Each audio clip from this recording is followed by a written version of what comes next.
Hello दोस्तों, BPSC online academy में आप लोग का बहुत बहुत स्वागत है। इससे पहले वाले सेशन में हम लोग देखे थे कि अंग्रेज़ों का आगमन मतलब ईस्ट इंडिया कंपनी कैसे कैसे बिहार में आए थे, कौन सबसे पहले कौन सबसे लास्ट में आए थे वो हम लोग देखे थे, और कौन से ईस्वी में आए थे ये सब हम लोग देखे थे।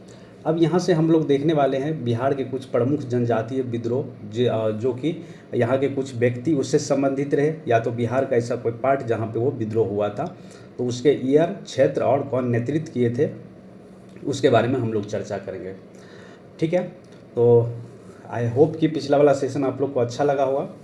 तो चलिए हम लोग स्टार्ट करते हैं। और ये जो है आपके जितने भी आने वाला एग्ज़ाम है बिहार का, स्पेशली जो बीपीएससी हो या फिर बिहार टीचर हो, एसआई हो, बिहार एसआई या फिर बिहार दरोगा, उस सभी के लिए बहुत ही महत्वपूर्ण ये सेशन है। तो चलिए स्टार्ट करते हैं। आई होप कि ये सेशन आप लोग को अच्छा लगा होगा। ठीक है, तो जो ये सीरीज़ है बेसिकली उसके बारे में हम बात कर रहे हैं, ये सीरीज़ आप लोग को अच्छा लगा होगा। तो चलिए हम लोग स्टार्ट करते हैं जनजातीय विद्रोह के बारे में। ठीक है, तो यहाँ पे देखते हैं हम लोग सबसे पहले कि जनजातीय क्षेत्र में अंग्रेज़ों के बढ़ते अंग्रेज क्षेत्र में जो राजनीति का प्रभाव था या फिर आर्थिक प्रभाव था अंग्रेज़ों के द्वारा, या धार्मिक मामलों में जो हस्तक्षेप किए थे, जिसके चलते कई सारे जनजातीय जो विद्रोह प्रारंभ कर दिए थे। तो उसी का प्रमुख जो जनजाति किए थे विद्रोह, उसके बारे में हम लोग देखेंगे यहाँ पे। तो पहला विद्रोह है यहाँ पे तमार विद्रोह। ये जब हुआ था 1789 से लेकर 1794 के आसपास ये घटित हुआ था, जो कि छोटा नागपुर क्षेत्र में ये हुआ था। और ये छोटा नागपुर क्षेत्र है कहाँ पे? वर्तमान झारखंड में है। इसके कोई पार्टिकुलर नेतृत्वकर्ता नहीं थे। दूसरा है चिरो विद्रोह। यहाँ से चिरो विद्रोह से बीपीएससी में क्वेश्चन एराइज होता है। ये 1800 से लेकर 1802 के आसपास ये प्रारंभ हुआ था पलामू में। पलामू भी अभी कहाँ पे है? तो पलामू भी अभी जो कह सकते हैं झारखंड में ही है। और इसके नेतृत्वकर्ता थे भूषण सिंह। ठीक है, उसके बाद आता हो विद्रोह। ये 1820 से 1821 के आसपास ये हुआ था, और ये सिंहभूम डिस्ट्रिक्ट में हुआ था, और इसके भी कोई पार्टिकुलर नेतृत्वकर्ता नहीं थे। फिर आता कोल विद्रोह। कोल विद्रोह का कार्यकाल था 1831 से लेकर 1832 के आसपास, छोटा नागपुर पठार, और इसको लीड किए थे बुद्धो भगत। फिर होता है संथाल विद्रोह 1855 से 57 के आसपास, जो कि जस्ट बिफोर ऑफ 1857 रिवोल्ट। 1857 की क्रांति से उससे पहले हुआ था संथाल विद्रोह, और ये संथाल परगना में हुआ था। इसको लीड करता थे 4 भाई थे, सिद्धू, कानू, चांद, भैरव। ये चारों भाई के द्वारा ये लीड किया गया था। बेसिकली अगर बात करें तो सिद्धू और कानू के द्वारा ये लीड किया गया था। सरदारी विद्रोह हुआ था 1858 से 1855 के आसपास। ये छोटा नागपुर और सिंहभूम के क्षेत्र में हुआ था। नेक्स्ट है मुंडा विद्रोह। देखिए ये तो बीपीएससी का फेवरेट क्वेश्चन है मुंडा विद्रोह से। ये 1895 से 19 के आसपास हुआ था, और इसके जो क्षेत्र था ये छोटा नागपुर क्षेत्र में हुआ था, और बिरसा मुंडा इसके नेतृत्व करता थे। फिर होता है ताना भगत विद्रोह 1913 से 1914 के आसपास। ये हुआ था गुमला क्षेत्र में, और ये जतरा भगत के द्वारा ये विद्रोह जो है लीड किया गया था। अब यहाँ पे हम लोग जानेंगे कुछ फेमस विद्रोह, जैसे कि संथाल विद्रोह है। इसका जो ये घटित हुआ था 1858 से लेकर 55-56 के आसपास में ये घटित हुआ था। 1857 ईस्वी की क्रांति के तुरंत पहले यह विद्रोह भागलपुर के राजमहल तक के क्षेत्र में हुआ था, जिसे दमन और कोही के नाम से भी जाना जाता है। ठीक है, तो संथाल विद्रोह का दूसरा नाम क्या है? दमन और कोही। यह जनजातीय शोषण के विरुद्ध प्रथम सशक्त जनजातीय विद्रोह था। इस विद्रोह का कारण बाहरी लोग, जो दिक्कुओं कहा जाता था बाहरी लोगों को, ठीक है, जो कि अंग्रेज़ों के बारे में यूज किया गया था, द्वारा शोषण किया जाता था, उसी के लिए ये विद्रोह हुआ था। माझी व्यवस्था एवं पड़ाव पंचायत व्यवस्था में परिवर्तन आदि था।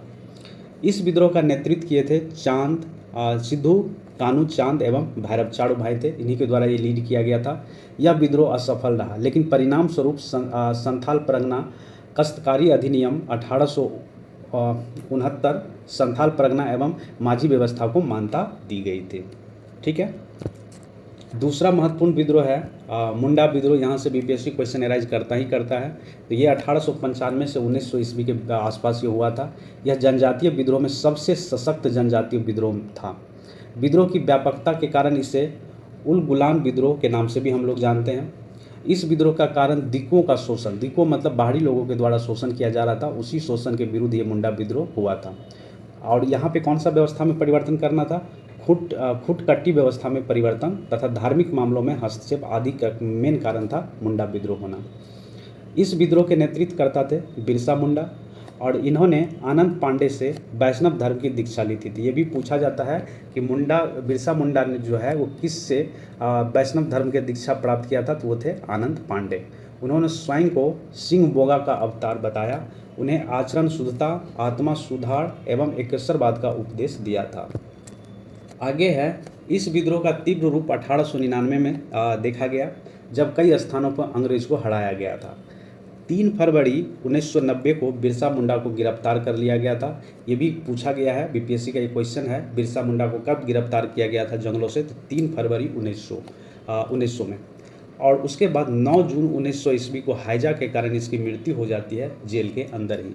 विद्रोह में परिणाम स्वरूप फुटकारी व्यवस्था पुनः लागू की गई। छोटा नागपुर काश्तकारी अधिनियम 1908 पारित किया गया था। यहाँ पे हम लोग देखने वाले हैं 1857 ईस्वी की क्रांति के पूर्व बिहार में हुए विद्रोह एवं आंदोलन के बारे में देखेंगे। तो 1857 क्रांति से पहले एक विद्रोह हुआ था जिसका नाम था बहाबी आंदोलन। एक आंदोलन चला गया था जिसका नाम क्या, बहाबी आंदोलन के नाम से हम लोग जानते थे। इसके प्रवर्तक थे अब्दुल हसन बहाब थे। उन्हें अरब क्षेत्र में इसको प्रारंभ किया था। सबसे पहले कहाँ प्रारंभ हुआ था, अरब क्षेत्र में। भारत में इसको सैयद अहमद बरवेली के द्वारा, जो कि रायबरेली के रहने वाले थे, इसके नेतृत्व में प्रारंभ हुआ यह आंदोलन, बहाबी आंदोलन। प्रारंभ में इस विद्रोह का उद्देश्य था धार्मिक सुधार, लेकिन परंतु बाद में इसका राजनीतिक सुधार एवं आंदोलन के रूप में बदल गया। भारत में एक विद्रोह के 2 केंद्र थे। प्रथम विद्रोह थे सितना, जो कि पश्चिमोत्तर सीमा पर था, और दूसरा केंद्र था कहाँ पे, पटना में। तो ये भी पूछा जाता है कि बहाबी आंदोलन का प्रमुख केंद्र बिहार में कहाँ था, तो ये पटना में था। तो पटना केंद्र से धन एवं स्वयंसेवकों को सितना भेजा जाता था। यहाँ से धन जो भी इकट्ठा किया जाता था और इसको सितना भेजा जाता था, जो पश्चिमोत्तर सीमा पर स्थित था। आप कह सकते पाकिस्तान और पंजाब वाले क्षेत्र में। ठीक है। सैयद अहमद बरवेली ने पटना में अपने 4 प्रतिनिधि चुने थे, जिसमें से 4 थे कौन, इनायत अली, विनायत अली, फरहान अली एवं मोहम्मद हुसैन। ये 4 प्रतिनिधि चुने थे सैयद अहमद बरवेली। और सैयद अहमद बरवेली कहाँ के थे, तो ये रायबरेली के थे। इसी के नेतृत्व में बहाबी आंदोलन चलाया गया था इंडिया में। आगे है, बंगाल का फरजाई आंदोलन बहाबी आंदोलन से ही प्रेरित होकर प्रारंभ किया गया था। बहाबी आंदोलन के दमन के लिए 1863 ईस्वी में अम्बाला तथा 1865 ईस्वी में पटना अभियान चलाया गया। बहाबियों नेताओं को कारावास तथा मृत्यु दंड की सजा दी गई, अतः आंदोलन को जो है दबा दिया गया। ठीक है, अंग्रेजों के द्वारा ये जो विद्रोह है फरजाई आंदोलन, ये दबा दिया गया था। उसके बाद स्टार्ट होता है नोनिया विद्रोह। तो नोनिया विद्रोह का जो कार्यकाल माना जाता है, कार्यकाल मतलब ये जो घटित हुआ था 1770 से लेके 1800 ईस्वी के आसपास इसका जो कार्यकाल रहा, या मतलब घटित हुआ था। बिहार के सोरा उत्पादक वर्ग, जिसको नोनिया कहा जाता था, नोनिया वर्ग के जो लोग थे बिहार में सोरा उत्पादन के कार्य में लगे हुए थे, इसके द्वारा ये विद्रोह किया गया था। ठीक, सोरा का उपयोग जो होता था ये अंग्रेजों के द्वारा खरीदाया जाता था और बारूद बनाने में इसका उपयोग किया जाता था। बिहार में सोरा का उत्पादन होता था मुजफ्फरपुर में, सारण में, हाजीपुर एवं पूर्णिया आदि क्षेत्र में यहाँ पे सोरा का उत्पादन किया जाता था। बिचौलिया जो था इसके, जो कच्चा सोरा ब्रिटिश कारखाने को देते थे तथा मुनाफा स्वयं रख लेते थे। परिणाम स्वरूप नोनिया समुदाय के लोग दुखी होकर जो है सोरा जो है दूसरे को बेचना शुरू कर दिया। अंग्रेज ने इस पर रोक लगाई, जिसके विरोध में क्या किए, नोनिया समुदाय के लोग विरोध कर दिए अंग्रेज के खिलाफ। लेकिन बाद में इस विद्रोह को अंग्रेज के द्वारा दबा दिया गया। प्रसिद्ध विद्रोह का नाम आप लोग सुने होंगे, लोटा विद्रोह, जो कि 1856 के आसपास में ये घटित हुआ था। यह विद्रोह मुजफ्फरपुर के जेल में कैदियों के द्वारा किया गया था। जेल में कैदियों को पीतल का लोटा दिया जाता था। बाद में सरकार ने मिट्टी का लोटा देने का निर्णय लिया था। तो कैदियों ने इसका कड़ा विरोध किया और 1856 में विद्रोह कर दिया। परिणाम स्वरूप अंग्रेजों को जो है पुनः से पीतल का लोटा देना पड़ा। तो ये कहाँ, जेल से हुआ था, मुजफ्फरपुर जेल। अब यहाँ पे हम लोग देखने वाले हैं कि 1857 की जो क्रांति हुआ था उसमें बिहार की भूमिका और बिहार के कौन ऐसे व्यक्तित्व थे जो इसमें इन्वॉल्व थे। तो बिहार में 1857 की क्रांति स्टार्ट होता है 22 जून 1857 को देवघर जिले से। ठीक है, और देवघर जिले में रोहिणी गांव से 32वीं इन्फेंट्री रेजिमेंट के सैनिक ने ये विद्रोह प्रारंभ कर दिया। इस विद्रोह में लेफ्टिनेंट नॉर्मली लेस्ली और सर्जन डॉक्टर ग्रांट मारे गए थे। ठीक है, कहाँ पे, देवघर जिले रोहिणी में। रोहिणी के विद्रोह को मेजर मैकडोनाल्ड के द्वारा दबा दिया गया। विद्रोह सैनिक को फांसी दे दी, जो भी विद्रोह किए थे उसको क्या कर दिया, फांसी पे चढ़ा दिया गया। पटना में विद्रोह का नेतृत्व जो है 3 जुलाई को पटना सिटी के पुस्तक विक्रेता पीर अली के नेतृत्व में प्रारंभ हुआ था। विद्रोह में अफीम एजेंट डॉक्टर आर लायल मारा गया, परंतु कमिश्नर टेलर ने विद्रोह को दबा दिया। ठीक है, और पीर अली सहित 17 व्यक्तियों को फांसी दे दी गई रोड पर। क्या आता है 25 जुलाई 1857 को मुजफ्फरपुर में असंतुष्ट सैनिक ने कुछ अंग्रेज अधिकारियों की हत्या कर दी।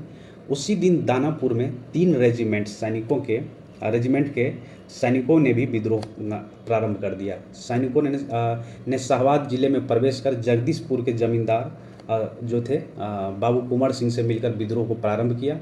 30 जुलाई को सरकार ने तत्कालीन सारण, तिरहुत, चंपारण एवं पटना सिटी में सैनिक शासन यहाँ पे लागू कर दिया गया। विद्रोही सैनिक ने एक झुंड में भागलपुर तथा गया पहुंचकर जेल से 400 कैदियों को मुक्त कर दिया। उन्होंने टिकारी राज पर हमला कर 10,000 रुपये लूट लिए थे।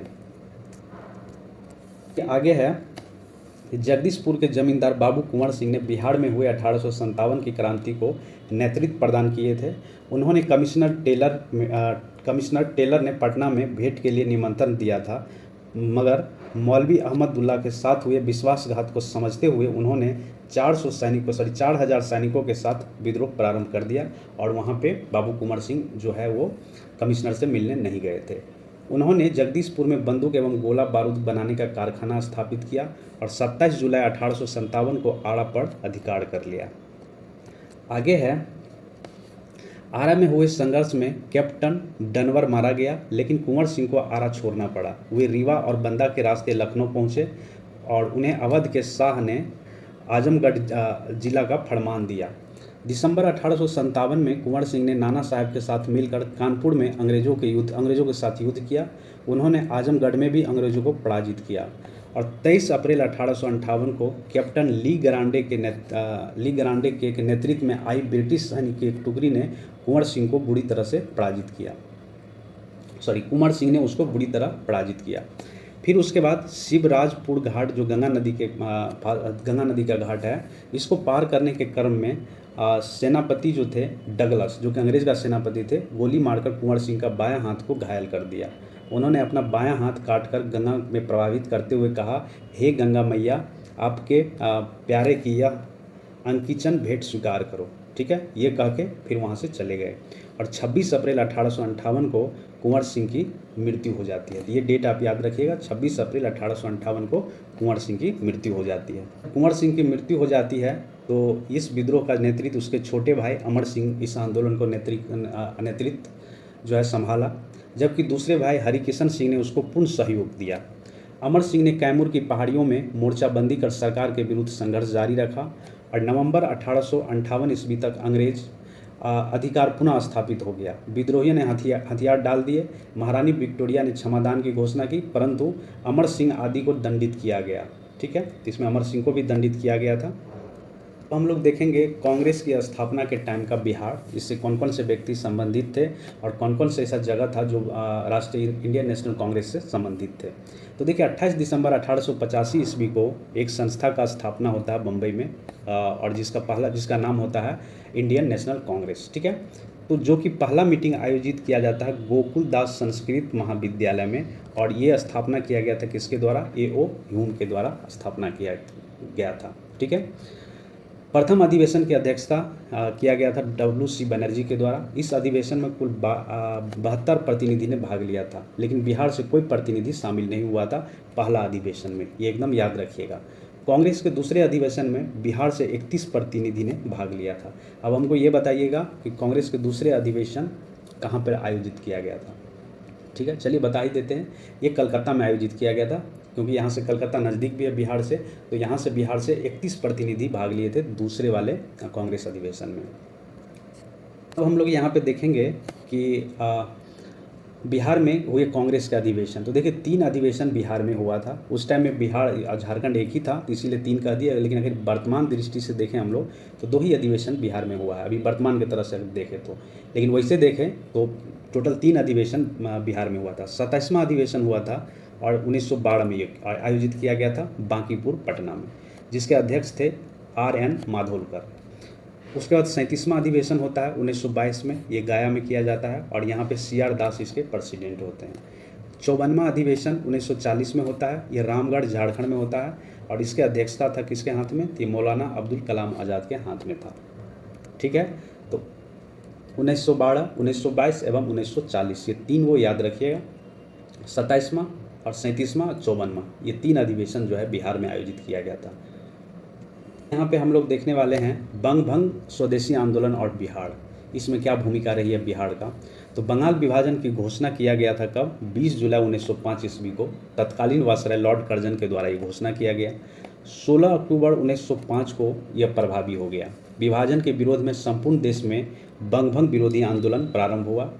बंगाल विभाजन के विरोध में बिहार के प्राध्यापक सतीश चंद्र चक्रवर्ती की प्रेरणा से 16 दिसंबर 1905 को दरभंगा में रक्षाबंधन मनाया गया था। ठीक है, बंगाल में रविन्द्रनाथ टैगोर के प्रेरणा से मनाया गया था और बिहार में, जो बिहार के दरभंगा में, ये किसके द्वारा, सतीश चंद्र चक्रवर्ती के प्रेरणा से रक्षाबंधन मनाया गया था दरभंगा में।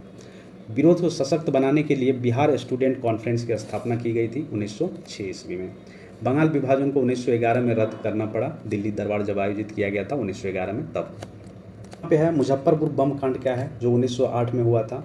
तो मुजफ्फरपुर में 30 अप्रैल 1908 ईस्वी को खुदीराम बोस और इसके साथी प्रफुल्ल चाकी के द्वारा जज किंग्सफोर्ड की हत्या का प्रयास किया गया। उन्होंने गाड़ी पर बम फेंका, लेकिन गाड़ी में प्रिंगले कैनेडी की पत्नी और पुत्री थी। बम कांड में उन दोनों की मृत्यु हो गई और जज किंग्सफोर्ड बच गए थे। घटना के बाद वो दोनों रेलवे लाइन से समस्तीपुर भाग निकले।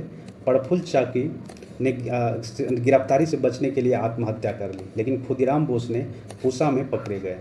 खुदीराम बोस 18 वर्ष की आयु में 11 अगस्त 1908 को फांसी पर चढ़ा दिया गया, मतलब फांसी हो गया। ये पूछा जाता है कि मुजफ्फरपुर बम कांड कब हुआ था, तो 30 अप्रैल 1908 को। इसमें कौन कौन से सम्मिलित थे, खुदीराम बोस एवं प्रफुल्ल चाकी, या प्रफुल्ल चंद्र चाकी कह सकते हैं, ये दोनों सम्मिलित थे।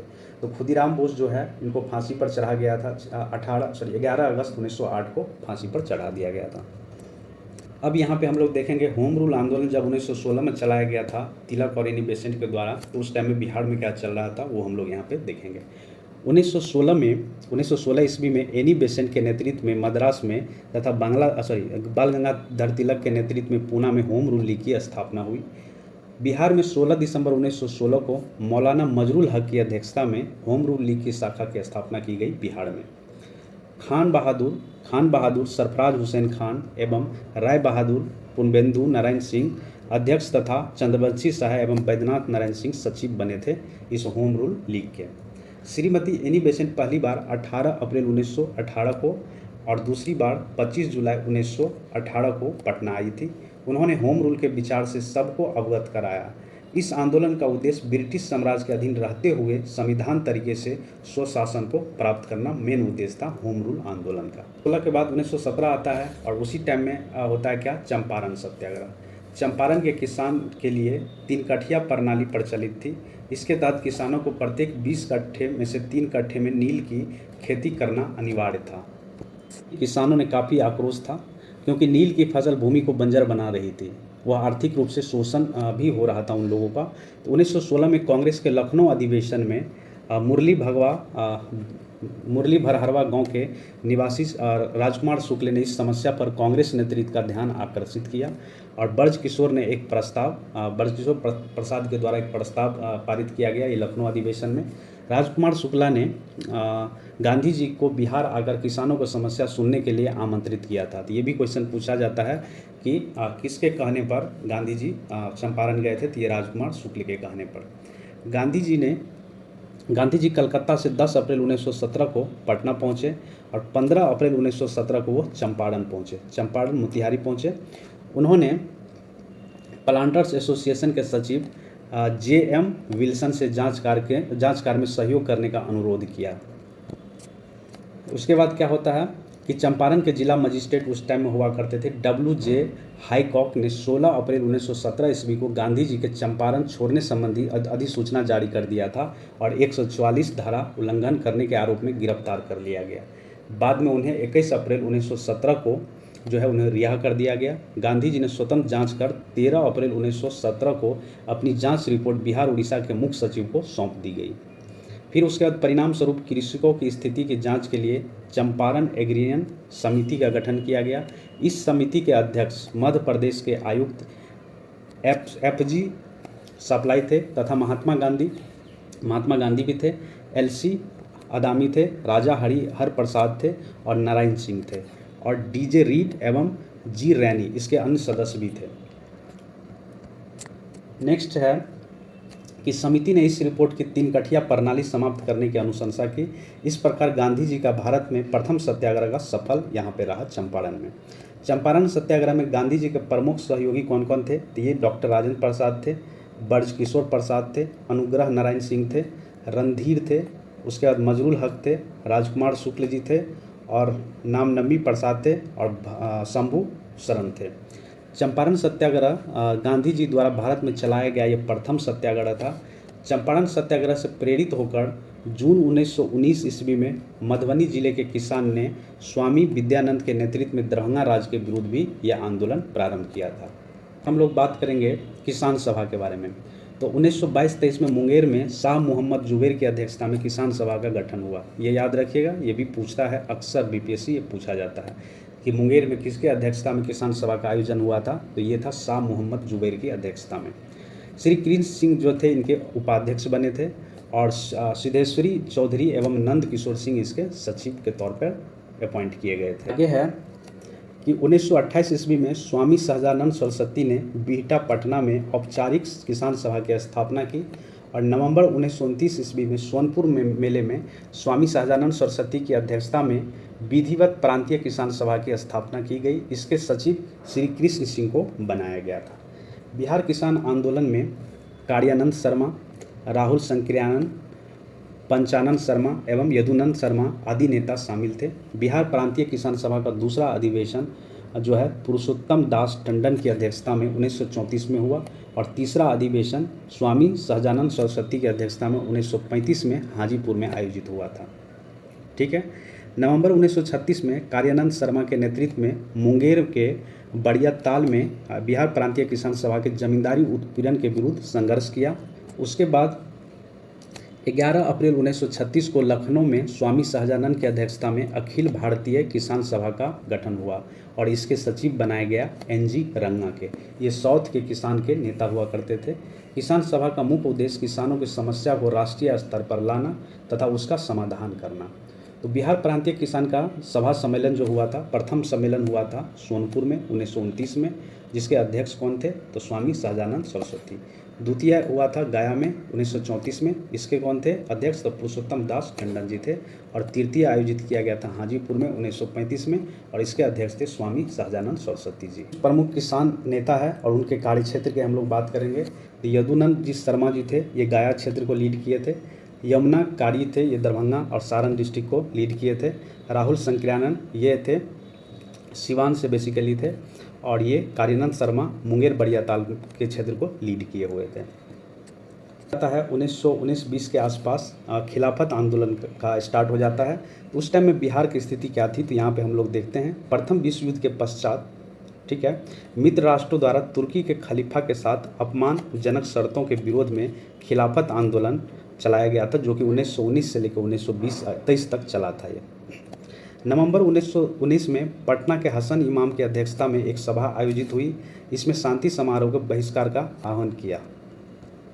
मार्च 1920 को बिहार के सभी मुसलमानों ने हड़ताल किया और 1920 ईस्वी में खिलाफत आंदोलन और असहयोग आंदोलन के साथ जो है साथ साथ संचालित होता रहा।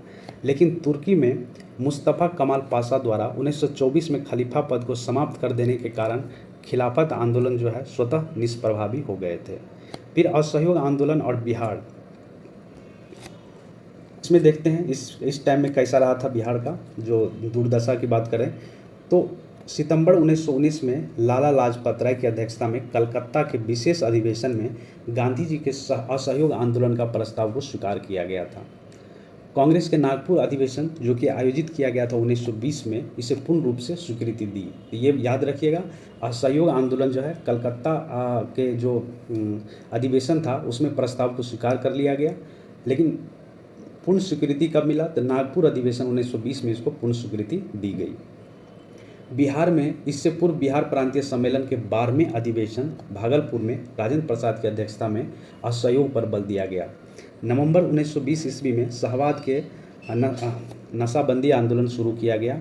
असहयोग आंदोलन के क्रम में राजेंद्र प्रसाद, मजरुल हक, बज्र किशोर प्रसाद, मोहम्मद शफी दाऊदी आदि नेता ने विधायिका के चुनाव के नाम वापस ले लिया था इस टाइम में। ठीक है, इस टाइम में जो राजेंद्र प्रसाद थे वो क्या किए थे, वकालत का पेशा छोड़ दिए थे। उसके भाई राय बहादुर महेंद्र प्रसाद ने राय बहादुर की उपाधि लौटा दी थी और मजिस्ट्रेट पद से इस्तीफा दे दिया था। असहयोग आंदोलन के समय शिक्षा के वैकल्पिक साधन उपलब्ध करने के लिए राष्ट्रीय महाविद्यालय की स्थापना की गई। इसके प्रचार राजेंद्र प्रसाद को बनाया गया। राष्ट्रीय महाविद्यालय के प्रांगण में बिहार विद्यापीठ का उद्घाटन किया गया 6 फरवरी 1921 को गांधी जी के द्वारा, और मजरुल हक इसके कुलपति और ब्रज किशोर प्रसाद इसके कुलाधिपति और ब्रज किशोर प्रसाद जो है कुलपति बने। असहयोग आंदोलन के दौरान मजरुल हक ने दीघा के पास मित्र खैरू मियाँ से दान में प्राप्त हुई भूमि पर सदाकत आश्रम की स्थापना की। बहुत इंपॉर्टेंट लाइन है ये। मजरुल हक ने क्या किए थे, दीघा के पास एक सदाकत आश्रम का निर्माण किया था, जो उनको ज़मीन मिले थे। कौन दिए थे, तो ये दिए थे खैरू मियाँ, उनको एज ए गिफ्ट या दान में दिए थे।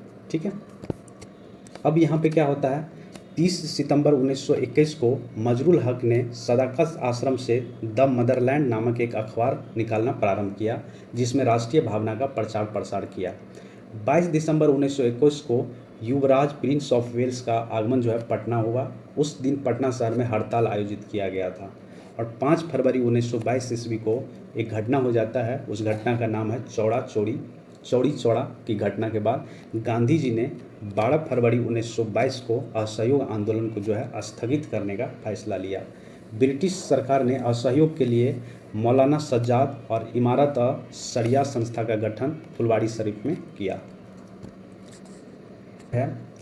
कि राष्ट्रीय आंदोलन और बिहार, और भी बहुत सारे राष्ट्रीय आंदोलन थे, जैसे इसमें पहला नाम दिया स्वराज पार्टी और बिहार। स्वराज पार्टी का गठन हुआ था कब, कांग्रेस के अंदर जो CR दास जी थे 1922 में जब इनका अधिवेशन आयोजित किया गया था गया में, तो वहीं पे जो है कांग्रेस का 37वां अधिवेशन 1922 में बिहार के गया में हुआ था।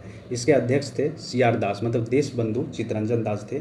इस अधिवेशन में कांग्रेस द्वारा विधायिका में भाग लेने के बहिष्कार का निर्णय लिया गया, जिससे क्या हो गया कि चित्तरंजन दास और मोतीलाल नेहरू आदि विधायक में प्रवेश के पक्ष में थे, तो मतभेद उत्पन्न हो गया। तो दोनों मिलकर, मतलब चित्तरंजन दास और मोतीलाल नेहरू ने दोनों मिलकर 1923 में स्वराज पार्टी का गठन किया। और बिहार में फरवरी 1923 ईस्वी में स्वराज पार्टी का गठन हुआ था। श्री कृष्ण सिंह के प्रमुख नेता थे। ठीक है, बिहार में जब स्वराज पार्टी का गठन हुआ था फरवरी 1923 में, तो श्री कृष्ण सिंह प्रमुख नेता हुआ करते थे। बिहार में स्वराज पार्टी के प्रथम अध्यक्ष श्री नारायण प्रसाद और सचिव थे अब्दुल बारी। नेक्स्ट है साइमन कमीशन। साइमन कमीशन की एक भी भारतीय सदस्य नहीं होने के कारण भारत में इनके आगमन पर विरोध का निर्णय लिया गया। 1928 ईस्वी में साइमन कमीशन का भारत में आगमन हुआ। यह आयोग भारत में मॉन्टेगू चेम्सफोर्ड सुधार जो 1919 में आया था, उसको सुधार के लिए यह आयोग लाया गया था, या उसको जांच करने के उद्देश्य से ये भारत आए थे। राष्ट्रीय स्तर पर लाला लाजपत राय के नेतृत्व में विरोध प्रदर्शित किया गया। बिहार में साइमन कमीशन 12 दिसंबर 1928 को पटना आया। अनुग्रह नारायण सिंह के नेतृत्व में बिहार के नौजवान ने इसको विरोध प्रदर्शन किया। ठीक है, तो ये पूछा जाता है बिहार के पटना में साइमन कमीशन कब आया था, तो 12 दिसंबर 1928 को। और किसके नेतृत्व में जो है ये विरोध प्रदर्शन किया, तो डॉक्टर अनुग्रह नारायण सिंह के नेतृत्व में। गठन होता है बिहार सोशलिस्ट पार्टी 1931 में। इसमें गंगा नारायण सिन्हा, रामानंद मिश्र एवं रामवृक्ष बेनीपुरी आदि बिहार सोशलिस्ट पार्टी नामक संस्था का गठन किया। 1934 में पटना के Anjuman Islamia hall Bihar Socialist Party की औपचारिक स्थापना हुई।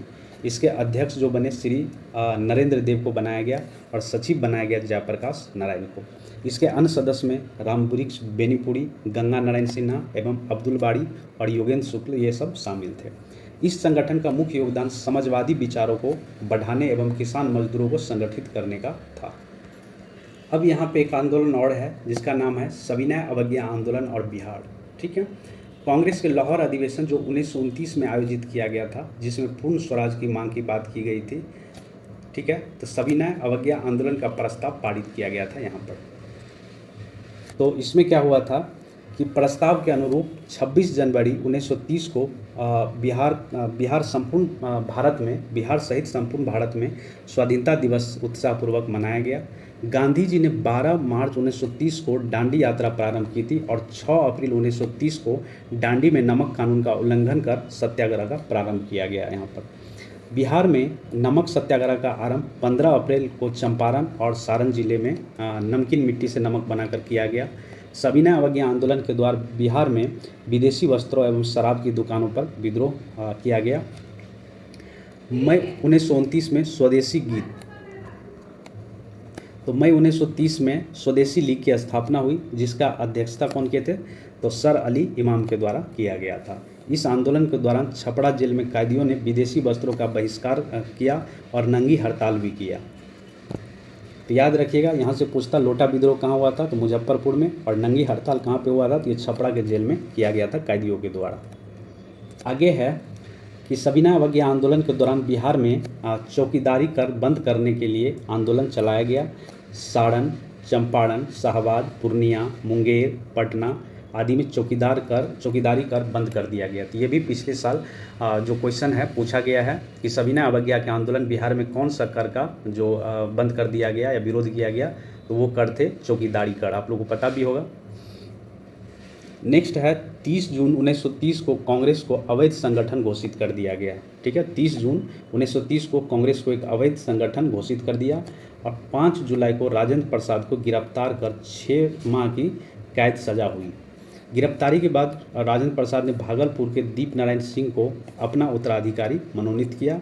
गांधी जी द्वारा आंदोलन को स्थगन करने तक बिहार में आंदोलन काफ़ी सक्रिय रहा था। तो चलिए आज का सेशन हम लोग यहीं पे रखते हैं। ठीक है, उसके बाद नेक्स्ट सेशन में हम लोग बिहार विधानसभा चुनाव से प्रारंभ करेंगे। तो आई होप कि ये सेशन आप लोग को अच्छा लगा होगा। अच्छा लगा तो लाइक कर दीजिए, शेयर कीजिए, और जो नए लोग चैनल को देख रहे हैं या वीडियो देख रहे हैं तो उसको सब्सक्राइब जरूर करिएगा। Thank you for watching BPSC online academy. मिलते हैं अगले सेशन में। धन्यवाद।